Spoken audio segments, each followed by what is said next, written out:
আসসালামু আলাইকুম স্যার। ওয়ালাইকুম সালাম ওয়া রাহমাতুল্লাহি ওয়া বারাকাতুহু। স্যার, আপনি আমাদের লং লাইফের একজন পেশেন্ট, গত কয়েকদিন ধরে এখানে ভর্তি ছিলেন। জি। তো আপনার পরিচয়টা দিবেন এবং কি সমস্যা নিয়ে আসছিলেন এটা একটু বলবেন।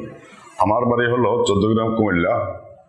আমি রমজানের এক সপ্তাহ আগে মাঠের মধ্যে মোটর চালাইতে গিয়ে কারেন্টের শক খেয়েছে।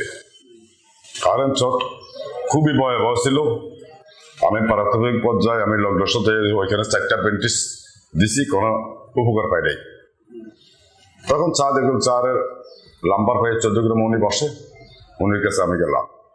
উনিও এক বেন্টিস দিছে, দেওয়ার পরে এখানে আমার বলে যে আপনি অ্যাপসে করে আসেন। অ্যাপসে করণ ছাড়া কোনো কিছু বুঝতেছি না। তখন অ্যাপসে করে আসছি, আসার পরে বলতেছে যে আপনার এটা অপারেশন ছাড়া কাজ হবে না। চেষ্টা তো করছি, লং লাইফ হসপিটালে আমার ভর্তি করে এই পর্যন্ত ইনশাল্লাহ আসি। এখানে সেবা খুবই ভালো, টাইম টু টাইম ডাক্তার আসি দেখে, এবং কি নার্সেরাও সবসময় প্রায় পরিষ্কার রাখে। এখানে কোনো সমস্যা হয় নাই আমার। সন্তুষ্ট তো? আলহামদুলিল্লাহ আমি সন্তুষ্ট। ঠিক আছে, আমাদের জন্য দোয়া করবেন স্যার, আমরা যেন আরো ভালোভাবে সেবা দিতে পারি। ইনশাল্লাহ। আপনার সুস্থতা কামনা করছি। আমি নিজেও যদি কোনো আমার ওইদিকে ওই সাইডে যদি কোনো দুর্ঘটনা ঘটে আমি ডাইরেক্ট বলতে অমুক জায়গায় আসো, অমুক জায়গায় নিয়ে যাও, লং লাইফে নিয়ে যাও, আমি এই কথাই বলবো। ধন্যবাদ স্যার। ওকে, আসসালামু আলাইকুম ওয়া রাহমাতুল্লাহ।